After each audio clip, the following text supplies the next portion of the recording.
അപ്പം ഞാൻ ഈ കാലം നീട്ടി വെച്ചിരുന്നു ഒരു സ്ഥലം വരെ പോവുകയാണ്. ഇത് കാണുമ്പോൾ ഞാൻ പുറത്തെ കാഴ്ചകൾ കണ്ട് ആസ്വദിച്ചിരിക്കാന്നൊക്കെ തോന്നും. പക്ഷെ അങ്ങനെയല്ല, ഈ സൂര്യൻ എപ്പോഴും ഒന്ന് താഴെന്ന് ആലോചിച്ചുകൊണ്ടിരിക്കുക. അപ്പം നിങ്ങൾ ആലോചിക്കും ഇതിപ്പോൾ എവിടെ സ്ഥലം എന്ന്. വേറെ എവിടെയല്ല, നമ്മുടെ പാലക്കാട്. ഇതിപ്പോൾ പോണത് കൊല്ലങ്കോട്ടേക്കാണ്. ഞങ്ങളൊരു 4 ഫ്രണ്ട്സ് ഒരു കുഞ്ഞു സ്റ്റേക്കേഷൻ പ്ലാൻ ചെയ്തതാണ്. റെയിൽവേ സ്റ്റേഷനിൽ നിന്ന് ഒരാളെ കിട്ടി. ബാക്കി 2 പേരും കൂടെ അവിടെ നിന്ന് ഇവിടുന്നൊക്കെ ഇട്ട് കളക്ട് ചെയ്യാനുണ്ട്. അവരുടെ കാര്യമൊക്കെ പിന്നെ. ഇപ്പം നമുക്ക് ഫുഡാണ് മുഖ്യം. പാലക്കാട് വന്നിട്ട് NMR ബിരിയാണി കഴിക്കാണ്ട് പോകണത് ശരിയല്ലല്ലോ. അങ്ങനെ അത് കഴിച്ച് പുറത്ത് വന്നതും അടുത്ത ആളെ നമുക്ക് കിട്ടി. പരിപാടി ഗംഭീരമാക്കാൻ ഞങ്ങൾക്കൊരു സ്പീക്കർ വേണമായിരുന്നു. ഒന്നും നോക്കിയില്ല, മൈജി കയറി കാശ് വീശി ഒരെണ്ണം വാങ്ങി. അത് കിട്ടിയ സന്തോഷത്തിൽ വീണ്ടും യാത്ര തുടർന്നു. അങ്ങനെ ആദ്യമായിട്ട് പാലക്കാട്ടെ ലുലുമോളും കണ്ടു. കണക്കൂട്ടലൊന്നും തെറ്റിയില്ല. കറക്റ്റായിട്ട് കോസ്മെറ്റിക്സ് ഏരിയ തന്നെ നമ്മൾ ചെന്ന് കയറി. വെറുതെ ആ വഴി പോയി എനിക്കും ലിപ്സ്റ്റിക് ഇട്ടു. ഇതിപ്പോൾ ആ ഷെയ്ഡ് കാണിക്കാനുള്ള കഷ്ടപ്പാടാണ്.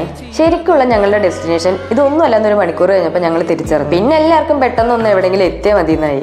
പോണ വഴിയൊക്കെ കുറേ പാടവും മലയും ചെറിയ ചെറിയ പെട്ടിക്കടകളും അമ്പലങ്ങളും ഒരു വേറെ സുഖം തന്നെയായിരുന്നു. മൊത്തത്തിൽ ഒരു തിരക്കോ ബഹളോ ഒന്നുമില്ല. വെറുതെ ഒന്നല്ല നമ്മുടെ പാലക്കാടിനെ കുറെ പേരിങ്ങനെ വർണ്ണിക്കണേന്ന് ശരിക്കും തോന്നി.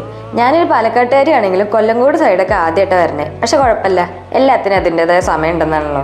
ഇപ്പോഴും നമ്മളുടെ കൂട്ടത്തിൽ ഒരാൾ ഇതുവരെ വന്നിട്ടില്ല എന്നുള്ളത് വേറൊരു കാര്യം. എന്നാൽ ഞങ്ങൾ 3 പേരും കൊച്ചുവർത്താനൊക്കെ പറഞ്ഞ് പോയിക്കൊണ്ടിരുന്നു. വൈകുന്നേരമൊക്കെ ആയപ്പോൾ നമ്മൾ കൊല്ലങ്കോട് എത്തി. ആ ബോർഡിൽ ഞങ്ങൾ അയ്യപ്പേട്ടൻ്റെ ചായക്കട എന്നൊക്കെ എഴുതി കണ്ടു. പക്ഷെ അവിടേക്കും കൂടെ പോയാൽ ഞങ്ങൾ മെനക്കെട്ടില്ല. കാരണം ഇനിയും കുറച്ചുകൂടെ ഞങ്ങൾക്ക് പോകാനുണ്ടായിരുന്നു. ഈ പോണതൊരു അപകടത്തിലേക്കാണെന്ന് അവിടെയുള്ള ചേട്ടൻ കയ്യും കലാശം കാണിച്ച് പറഞ്ഞിട്ടും ഞങ്ങൾക്കായിരിക്കും മനസ്സിലായില്ല. അതൊരു റോഡിന്റെ അവസാനമായിരുന്നു.